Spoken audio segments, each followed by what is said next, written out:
Hey friends, it's your pal Mike Shea from Sly Flourish, here with another episode of Sly Flourish's Lazy GM Prep. In this show, I go through steps from Return of the Lazy Dungeon Master while preparing for my Sunday role-playing game. In this case, I am running the 5e hardcover adventure Scarlet Citadel. This work, like all of the work of Sly Flourish, is brought to you by the patrons of Sly Flourish. Patrons get access to a monthly Q&A, a dedicated Discord server, the City of Arches source book, Uncovered Secrets Volume 1 and 2, a whole bunch of exclusive adventures, and a whole lot more. But most of all, the patrons helping me put on shows like this. Patrons of Sly Flourish, thank you so much for your outstanding support. We are closing in. We're getting closer to the end of our Scarlet Citadel game. We had some major stuff that happened last session. It was really, it was really fun. It was a really cool circumstance and situation. And I think we're going to talk a little bit about like situation-based RPG scenes and 5e scenes versus like plot-driven or encounter-driven games. So, because that kind of came up. One was a very situation-based situation, and the other one was one where I tried to drive like a particular encounter, and I feel like I pushed too hard. And we're going to talk about both of those things. So in our last session, the very first thing that happened is the characters had teleported back to the city of Red Tower. And they thought that they would go and have a nice rest in their little hidden temple. And then it turned out that the main villain, Gellert the Gruesome, had found their temple because they were storing these icosahedrons down there. And he was like, I'm going to go take those and I'm going to go fix this big hole that I created down in the bottom. But like, it wasn't really like I created. It's like this whole I was just doing my thing, channeling incredible amounts of energy. And then this rift in the space-time opened. And now there's a hole in the world and it's getting exponentially bigger. And if I don't stop it soon, it's going to eat the whole planet. But maybe I'll just get out of here. And his first plan was just to leave because he's really a coward who takes no responsibility. Like the archetype for Gellert the Gruesome is he's a coward who takes no responsibility for his own actions. He thinks he controls his own fate. Any problem is someone else's fault. We know people like this. We've seen people like this. So very egocentric guy. And at first he's like, I'm just going to grab my stuff and leave. And I'm going to go somewhere else. And then he realized, oh, wait, I can go get the icosahedrons. Why don't I go do that? And then I can go down there and save the day from this terrible thing that has happened that I caused. So he was going to go and take it. So he was arguing with the characters, and it was like, I made it clear to them, like he's not even paying attention to you at all. He's like just talking, and he's like, noodling through, and he treats you like your little ants, and he just, he's just going to take the icosahedrons, but he also wants to like show off to them and tell them stuff. So they're talking to him, and he's talking to them, and he's not talking to them, he's talking over them. He's like never making eye contact with them. He's just looking. And that meant they could do all kinds of deception checks about stuff they were doing. And they're like, why don't we grab the icosahedron? Like, we don't want to fight this guy because last time he like hit us with a cone of cold and it knocked us on our asses. So we probably don't want to just fight him head on. He also has a big clay golem. And so we're going to, I just had a really funny idea. So we're going to go to, we're going to grab the icosahedrons and we're going to teleport away and go back down into the Scarlet Citadel with the icosahedrons. So we will have two of them. We're working on the third and we know where the fourth is. And they got away with it. And he managed, I rolled initiative on it, or I did something that was like who got ahead of him and who didn't. And he managed to like hurl a crazy blast and hit everybody for a ton of damage. And I think it like knocked two of them out on their way, and they teleported to the other side, and they were all beat up and like unconscious and like, God, that guy sucks. We hate him. Then they were like, okay, well, what do we do now? So I think they took a short rest. Or no, they went to the Mushroom Grove, and the Mushroom's like, yeah, you're free to stay here. So they took a long rest in the Mushroom Grove, but they realized that like, hey, that thing that's growing beneath Scarlet Citadel is going to get bigger and bigger and bigger, and eventually we're not going to be able to take more rests. And I don't know how to exactly to use that, but I think we're going to use that to kind of limit their rests. They did. So then they said, let's go after the shogoth, and they went after the shogoth. I can actually bring up my Owlbear Rodeo. So they took the boat with Malkarin. Malkarin is, so Karen the boatman, the big Grim Reaper, only it's actually a flesh golem who looks like him, so they call him Malkarin, which I never ceases to amuse me. And they took the boat, they said, take us to the Shogoth, and it went there, and they fought a couple of these like deep ones on their way in, and then Then they're making their way through, and when they got to the door, I said like many deep ones come out of the water, and they're like slowly moving towards you, and like one of the deep ones that they fought that ran away like killed themselves right at the door, and they're like, what's on the other side of this door? And they went in, I'm like, the deep ones are coming, and they're like, well, we're gonna fireball them and stuff, and I was like, you just fought 4 of these guys, and it was really hard, and now there's like 12 of them. I was trying to get the impression like, get your ass in the room, right? Like these are, I'm always thinking about like, how do you keep people out of a stupid hallway? Because characters just love to hug hallway doors. They just don't like going in rooms. So what's the way to like get into the room? Go. And it's like, you can do poison gas. You can do like fireballs. You can have like other monsters. I've had to do this in a lot of games recently of like artificial ways to get the characters into the stupid room. And in this case, I thought armies of deep ones would be a way to do it, but they're going to waste their time. Like they were going to sneak up in the upper corner. They're going to do all. I found like you get the feeling that the deep ones are shepherding you into the room, and if you don't do so, you are going to be quickly overwhelmed. Right? I had to like just get into the stupid room. That is one where you're like, maybe it would have been better to make it more situational and have a bunch of deep ones that are kind of coming out of the water. They're moving slowly, but also let the characters decide how they want to approach the situation with a shogoth. It probably would have taken longer. It was certainly less of a, railroady, like get your ass into that room. But thinking about it, it's like, well, that does go against sort of situational based things where you describe like, hey, here's this temple, here's a bunch of deep ones, the shogoth is inside. Your goal is that you got to defeat the shogoth. You get to decide how you're going to do it. And maybe it would have ended up similar, but I know I would have had somebody who's sneaking and hiding and hanging up in the shadows and trying to stay away from anything that can hit them. And then I got to think about like, well, how do you what are the ways that the deep ones could put a threat on these characters, or do we just not bother and that people could do it? So, and Rangdo of Arg brings up a good point, which is sometimes you do need to shove them forward because the fun is that. Right? I've talked about this with other DMs who are both players and DMs. And it's like, it's really interesting sometimes that players gravitate towards actions that are actually the boring ones. An example is like, if you could give a character a +3 suit of plate armor and a +3 shield, and the shield can cast the shield spell 3 times a day, they'd be like, this is the most powerful thing ever. This is totally awesome. I love it. And then they never get hit. And they're like, this game's boring. Right? It's because they have an AC of 35. Nothing ever hits them. If there's no threat against their character, they're bored, right? That's boring. And, of course, there are other ways you can hit them with other things, but then they feel cheated because they're like, how come I'm always getting hit with wisdom saving throws after having an AC of 35? You're just nerfing me because of my AC of 35. So it's difficult. And it's like, you're going to have more fun if you go into the room and fight the shogoth. And you're going to be bored if you're hiding in the corner and running around and kiting the shogoth all over the place.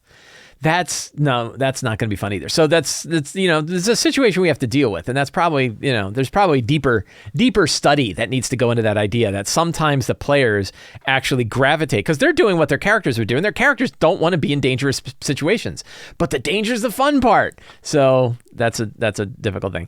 Anyway, they did go into the room. They fought the shogoth. It was really hard, and they were down sometimes. They're up sometimes. They killed the high priest. They killed the shogoth, at which point, somewhere else in the dungeon, the icosahedron went wham and slammed together and now is sealed. And they're going to feel a big crack. And I think they're going to go outside and they're going to see that all of the deep ones are dead and desiccated, like they have been dead there for 100 years. And their bodies will just fall apart. I think that feels cool to me. That somehow these deep ones were tied to the connection of the ley line that was bound to the shogoth, and when that got sealed off, it destroyed them. I think that's going to be fun. So we're going to create a new session planning page today, and today's date is 6 August. As always, I am using Notion to do my campaign planning. If you want to learn more about using Notion for campaign planning, you can find a link in the show notes. So today, I don't remember which players are in and out today. I think somebody's out. So I think Bart is out, which is unfortunate because I had this whole thing about Bart being kind of tied to the final icosahedron. That might change if the player who is playing Bart is not around. Doran Greycastle, a Shade Fighter Sorcerer, former adventurer, who died and returned and is now in the very badly beaten up body of a poor fella named Potter.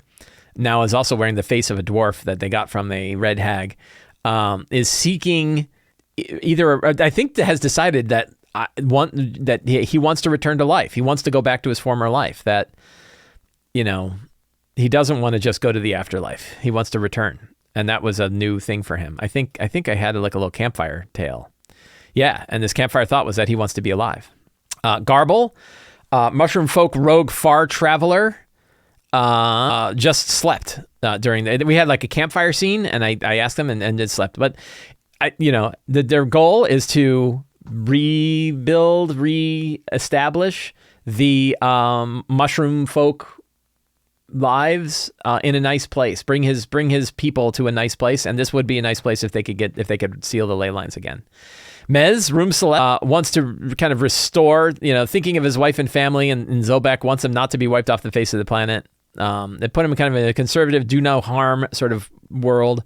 Still amazed by how the ley lines work, and their friends are really smart. Probably also wants to help Potter, get back to where Potter wants to go. Sister Malarkey Jones has a Rod of the Pact Keeper connection to the Weird Weaver, embraces chaos of life and direct it, secretly hopes to go back to Zobek and set up an effective LLC at taking things from Skrink and Malarkey, taking those things with no need. I don't remember what that means, but that has a big connection. And then Skrink Skibbers, Ratfolk Wizard Occultist, is living day to day, the survival of the moment, had kind of hoped to have a longer life, but down here feels the same thing. Is thinking of the moment when they have all 4 icosahedrons and closing them will take more power and to find a way to destroy it, and it might take something great, and is grateful to have something meaningful to do. So pretty neat character stories in here. And as we're looking at the rest of our prep, we will think about other ways that we can bring in those stories. But I think another huge shift in the ley lines beneath the Citadel. The dead silence in the hall.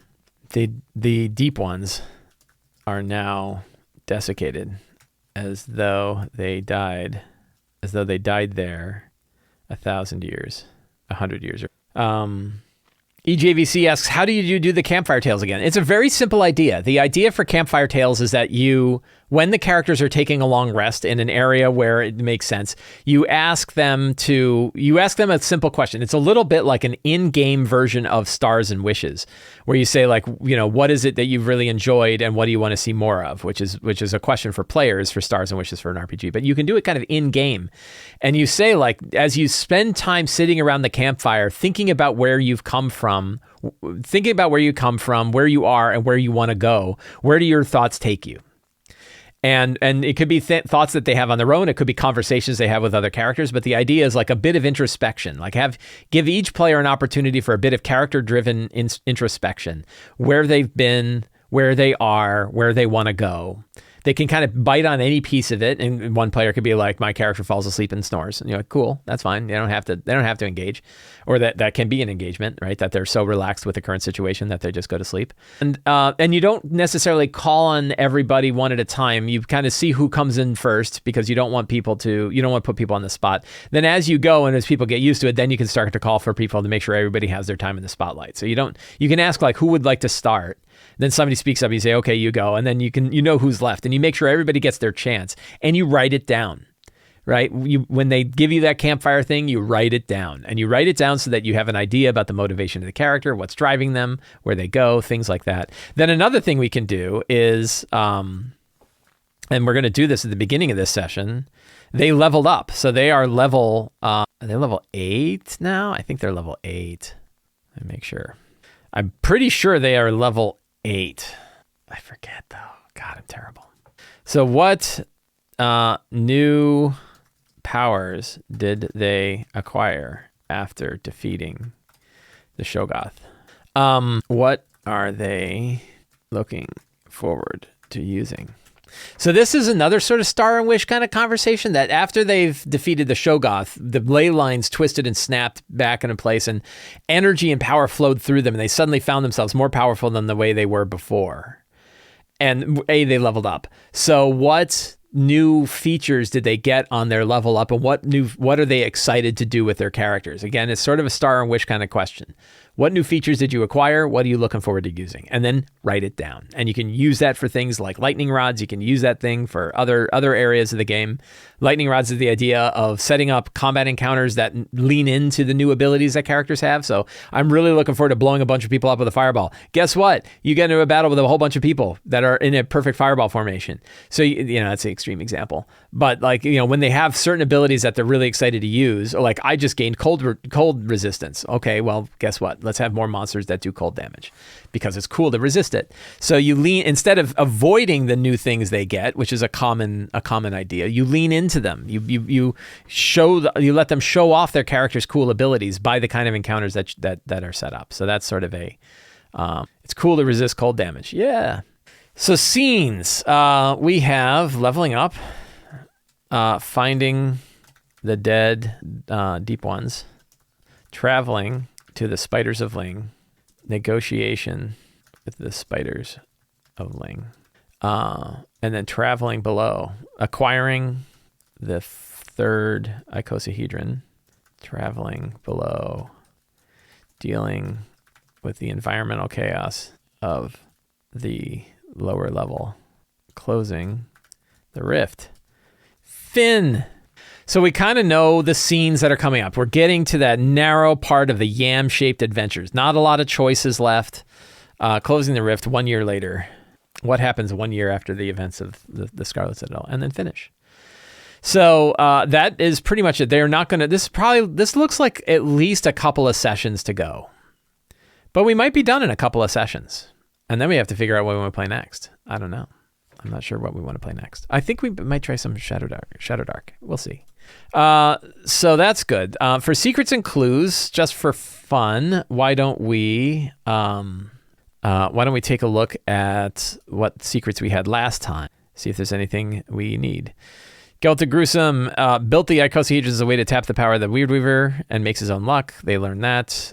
Gellert is heir to the Scarlet Citadel. Last icon tore open the rift of the void. It's growing. It was a tiny pinprick just a few days ago. Now it's growing much larger, much faster. In a matter of a week or so, the rift will overtake the crossroads. We can kind of, the rift beneath the Scarlet is growing exponentially. They may only have a day or two left. This is that I want to control how many long rests they get. A little bit of cheatery. This left the final icosahedron at the site of the rift so that it would slow down the progress further. So the fourth icosahedron, this one we can steal. Hey, my mom is here. Hi, Mom.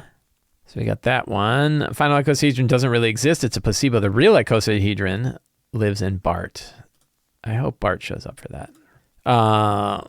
We got that. They already know that. If the spiders become aware that the rift is growing, they'll take the third icosahedron back with them to the twisted plateau of Leng. Leng is a forbidden plateau surrounded by hills and peaks. Its cities are places in which some claim have fallen into ruin and which others claim to have visited in living memory. Leng exists in the lost sands of the Dragon Empire to the north. Some say it reaches out. This is all good. Thousands of thralls whose minds have been twisted, and they serve their otherworldly master. These are all good. This one about Brynjar did not come up because they never actually left the place. They teleported away. So we have 1, 2, 3, 4, 5, 6, 7. We have 7 secrets and clues. What else could they learn? We're closing in on the end. But Gellert is probably going to confront them again. So my funny thing that I was thinking about before is I was thinking it would be funny if the clay golem is sort of like a mech that Gellert can ride around in. It can absorb him into it and then walk him down, and it gives him this shell of protection. And underneath, and then when he comes out, he's all muddy and nasty because he's been inside a big mud, a big clay golem. So I think that's kind of fun. It's not really a secret. Gellert the Gruesome rides around inside his nasty clay golem. Anything else that's the spiders of Ling? Anything else that's going on below? We may come back. Fantastic locations we don't really need to worry about because they're in the adventure. NPCs, we no longer need to worry about the shogoth. So we take shogoth out of current. We have Thoas Nightcaster, yes. Brynjar, Last Bascalag. I don't think we have to worry about Brynjar. Gellert the Gruesome, yes. Clara, probably not. So a few of these, Wislaw Braz, we don't have to. And Timon is still around. So we have that. I can't remember if they're level 7 or level 8. I think they cast 4th level spells. So I think they're 8th level. So the deadly benchmark, we will assume 5. 5 times 8 is 40. Half of 40 is 20. So the benchmark is 20. They can handle about 20 CRs worth of monsters. The max CR at 8 would be 12. So 12 is sort of a deadly, above 12, and it's a deadly, a single deadly monster. See how much easier that is than like the encounter building math that you use with other tools? It's really, really fast once you get it in your head. Keep that in mind. Add up all the character levels, divide it by 2, and that is about the most total challenge ratings of monsters that the characters can reasonably fight in a hard battle. Harder than that, and it could be potentially deadly. Easier than that, and it's easier. Fewer than that, and it's easier. And then the maximum CR of any one monster is roughly 150% of the average character level. If they're level 8, 150% of that is 12. Now, can they fight things bigger than that? Yes. Will they face things bigger than that? Maybe. But we know what the threshold is. We have that little gauge that tells us, you're in the red if you go over here. You're not in the red if you go over here. Works out nicely. Deep ones, we're going to remove from the holding pattern because they fought the hell out of that. Shogoth, we can remove from the holding pattern. Whoops. Menus popping up. Ghostwalk Spider, maybe. Go with the Gruesome, maybe. Deep One Archimantry. No, that is no longer in the holding pattern. Lesser Scrag, Deep One Hybrid Priest. They didn't really face the Hybrid Priest. Lesser Scrag, Water Leaper, Sepicacti. This is the demon alligators. Drowned Maiden, Death Wisps, Greater Scrag. The Spiders of Ling. Probably the Spiders of Ling are the ones that they're actually going to face. So I think that's good. Now, the Spiders of Ling might have some treasure. So let's generate some treasure. We will do a level 3. So I had a treasure hoard that's in Gellert's. They never got it because they never killed Gellert.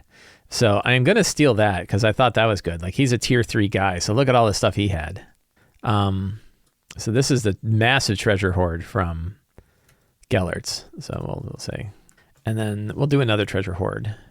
This one will be a tier 2. This Lazy GM's random generator is a feature for patrons of Sly Flourish. If you want to get the random generator plus a whole ton of other stuff, you can become a patron and get access to it. And we don't have to worry about tying anything to it. And what have we got? Potion of Healing, Common, Spell Scroll, Eldritch Blasts. This looks pretty good. This looks like a fun one. No more treasure hoard. That's the wrong one. And let's pick some. We will do some Vault of Magic items. Cloak of the Rat. While wearing this garment, you have a +5 bonus your passive wisdom. That's pretty good. That's kind of a fun one. Who doesn't want better perception? Mask of the War Chief. So that's interesting. Mask of the War Chief. You can summon a cave bear. I don't know where they would get this, though. This would be like stuff they'd find with the Spiders of Ling. Blood Pearl. A creature damaged by the blade must succeed on a DC 15 Charisma saving throw or be charmed until the end of its next turn.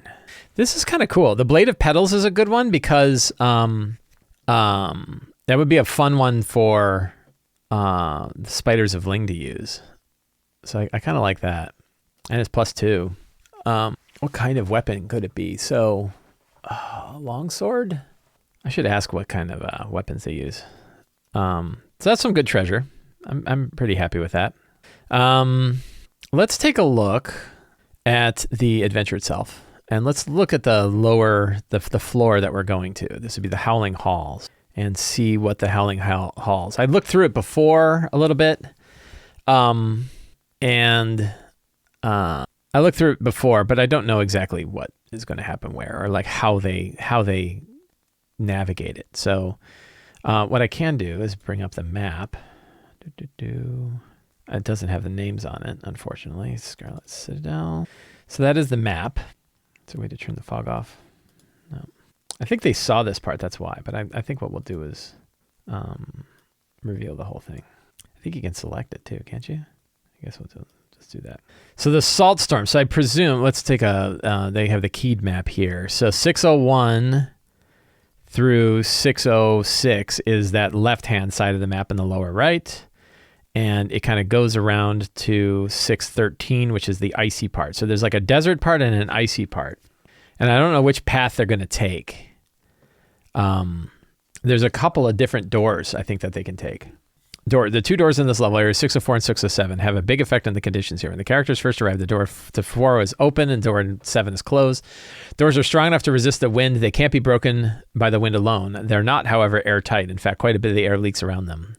Characters might try to seal the doors by packing the gaps around with wax, tarred cloth, blah, blah. These efforts work for a while. The characters manage to leave a path of open doors behind them, clear to the Black River itself. The wind along the path rapidly builds up into hurricane strength. A creature along that path that's not an elemental must make a successful DC 20 or be pulled 2d6 spaces towards the sphere of annihilation. If the door to 604 is closed, the wind through the areas 601 to 605 drops to the level of a strong normal wind and visibility. So which one is open? 604 is currently open. 607 is closed. So 604 is that one on the lower left side. And where's the other? The other door is, okay, you can see how it's sealed up. 607 is closed. That's the one over by the icy side. There's some elemental things. You have ley lines, multiple ley lines that pass through the region. They all intersect here, like a point where outrushing rivers flow into each other. The merging of the magical current causes tremendous turbulence. And that can affect a wild magic surge, and that surge is in deep magic. I think we looked at that last time, and I used it last time, so we'll keep that handy for the game. Salt Storm. Characters wearing goggles that could be blinded. And there is a Salt Golem. So it attacks with advantage. That's nasty. So that's kind of fun. Salt Mine, Dead End Passage, most salt found elsewhere, visibility, blah, blah, blah, blah, blah. Doesn't sound like anything really exciting happens here. There's nothing to be found here and no benefit to be gained by exploring this passage except this. A character who reaches the north wall and makes a successful DC 14 Arcana or Legend or Nature check realize that the salt and wind don't originate in this plane. They're coming from elsewhere, probably an elemental plane. No portal is apparent at the end of the passage, but there's no other mundane explanation for it. Interesting. Circle of Salt is 603. I think that's the one right by the door. Maybe not. Where's 603? 603 is that bottom one. 602. Okay, is that knobby looking hall. 2 Salt Devils lurk in the chamber. When the character is 2 more, teleport to the second and third rounds of battle, 1 per battle. Salt Devils aren't blinded by the swirling. Creature that steps adjacent to the doorway into 604 must make a saving throw or be pulled 1d6 spaces towards the door in area 604.